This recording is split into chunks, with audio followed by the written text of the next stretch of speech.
Hello. I hope you're all well. It's my pleasure to have been invited to this great event in Africa. So thank you so much. My name is Sonia Teruel, and the presentation that I'm going to give today is called Regenerative Tourism, the New Era of Transformation. So to tell you a little bit about myself and why am I speaking about this, I'll tell you that I did my degree in London, England, where I lived for 6 years. And I've worked in the travel industry for many years from different fronts and in different destinations in the world. So I've been able to see with my own eyes the impacts that the tourism industry can have on destinations, and many of them, unfortunately, very negative. So I went on to live in Mexico, where I've lived for the past 8 years up until a few months ago. And over there, I was the general manager and then the business development manager of an ethical inbound tour operator called Totonal Viajes. I'll tell you a little bit more about that later. Over there, because our focus was rural and indigenous communities, I felt it was my responsibility to get further training and further education. So I went on to do a master's degree at a university in Costa Rica, and there is where I specialized in regenerative tourism.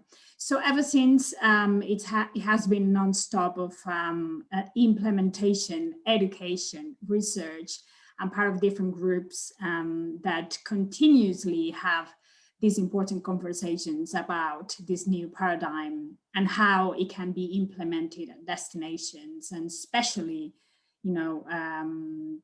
destinations that have tourism, that have offer tourism. I'm also a lecturer, an education and a consultant, and the co-founder of the Regen Lab for Travel. So why was the Regen Lab created? So when I was in Mexico, as I mentioned, from this tour operator, our mission was always to give visibility to these rural and indigenous communities, because Mexico is a very popular country, but tourism is having a very negative impact, despite the millions and millions of visitors that arrive every year. And also, the rural communities have not much visibility, and they're living in very poor conditions. So our work was to work with them and recover and restore this culture, this amazing ancestral culture, and also preserve, obviously, the ecosystem. So we worked really hard for that. We wanted also to prove that you can be sustainable and profitable. So it doesn't have to be one or the other. So we prepared really well. So we said, okay, we want to show the world that we're serious about this. So we went on to certify. We got a few sustainable tourism certifications, which really helped us to give the company, the organization structure. But also there were a few things that started getting us frustrated. So we thought this is not having the impact that we thought it would have. So certain rural communities still had several problems, conflicts. Perhaps we were noticing some sort of lack of identity and empowerment. So looking for more knowledge and ways to maximize this impact, I went on to this master's degree that I mentioned at the beginning, and that's where I came across regeneration, so the new paradigm of regenerative development. So that's when I thought this really, really clicked, and realized how important it is to work with place, to work with living systems, to work with identity, and get the local community involved in all of these projects, obviously. And so we started this transition in the organization in 2018, and I wrote a thesis about the subject that was quite an important starting point, let's just say, for the industry and what would come next. So realizing about the lack of information that there was at the time, and that I really struggled with, finding information about this, I thought, I need to write about this. And the world needs to know and needs to be aware of this. It's really important that we start transforming. So that's when this path started, and when we created the Region Lab for Travel, which is a platform that helps professionals and organizations, entrepreneurs to do this transition towards regeneration in the tourism industry. And we do that through courses, retreats, workshops, and consultation as well. So what are we going to see today? What we're going to cover briefly is why regeneration, what is really regenerative tourism, the top 4 regenerative principles to create a resilient business. There are many more than 4. I'm just going to mention 4 briefly. And what do we need to be ready for in this era? Okay, so why regeneration? We know that we are immersed in a global crisis. I think everyone is aware of this, and it's not news to anyone to say this. And not just since the pandemic, but before that.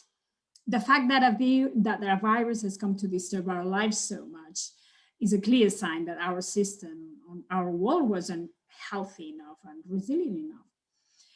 So we have this systemic crisis that includes a climate crisis, an ecological crisis, an energetic crisis, migratory crisis, but also a crisis of values, the relationships between humans and between humans and nature are completely deteriorated in many countries, in many areas, and especially in cities and in industrialized countries. And we still have a lot of inequality in the world, among many other important issues. Some disturbing details, just so that we are aware of this, is that the number of climate-related disasters has tripled in the last 30 years. Also between 2006 and 2016, global sea level rise was 2.5 times faster than during almost the entire 20th century. And that more than 20 million people a year are forced to flee their homes as a result of the effects of climate change. So this is a good evidence of what's going on, So if we think about, the Sustainable Development Goals, these goals are very noble, and there are very good efforts. But the truth is that the focus on the 3 pillars, which are environmental, social, and economic, to generate impact on a global scale, has really not been entirely effective. And most developed countries are already exceeded their biocapacity more than half a century ago, having to consume resources imported from abroad. Dr. Edward Muller, one of the pioneers of regenerative tourism, says that we are in the best documented planetary extinction in history, where there is plenty of scientific knowledge to give evidence of this. So it's not just wisdom, it's a scientific knowledge as well. And we have exceeded planetary limits. So what's consumed in a year, it takes the Earth 18 months to regenerate. That's from a Global Footprint Network report. So the ability of ecosystems to sustain future generations can no longer be taken for granted.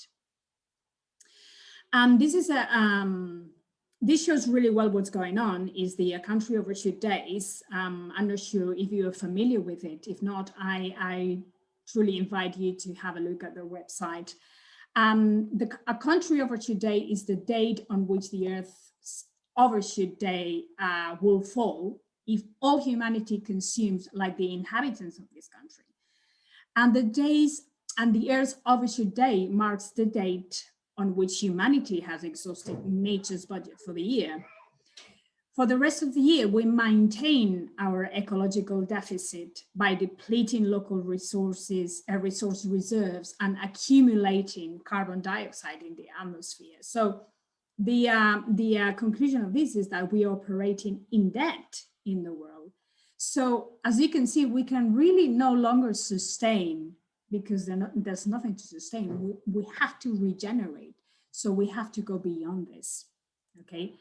So to show the development from the conventional practice to regeneration, I'm going to show you this diagram created by Bill Reed in 2006, which I think is very good.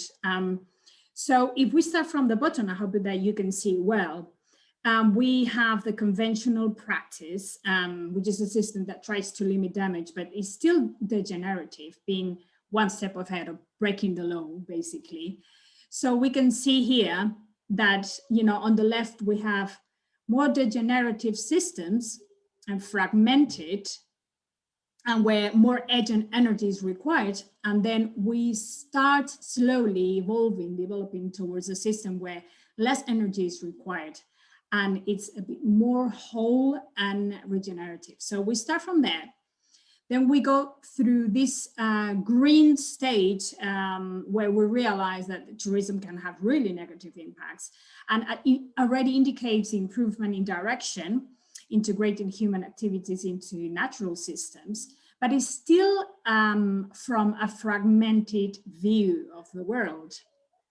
Then we arrive at sustainability, which is neutral or 100% less bad. And this is also sustaining the health of the Earth's organism and systems. But sustainability is still a top-down movement with a series of practices to be developed where we impact and then try to compensate that impact. So that's mostly, you know, what sustainability is about. So we make impacts and we compensate those impacts, okay? And from this point, we move on to restoration, where we use activities to restore the capacity of natural systems to a healthy state, such as reforestation, for example, right? So we talk about restoring the capacity of a system to self-organize and evolve. And this would be like planting trees, carbon footprint, offsetting. So it's great, but still not seen with a sense of living system.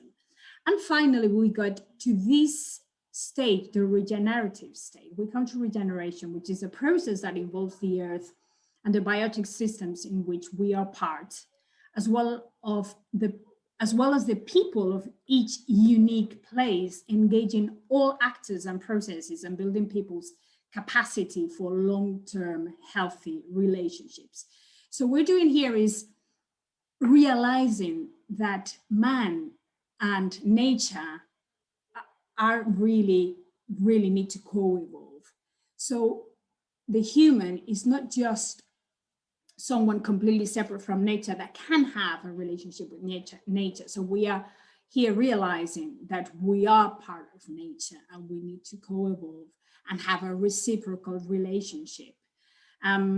So there's a constant dialogue of restoration and evolution where there is always learning, feedback, and co-evolution.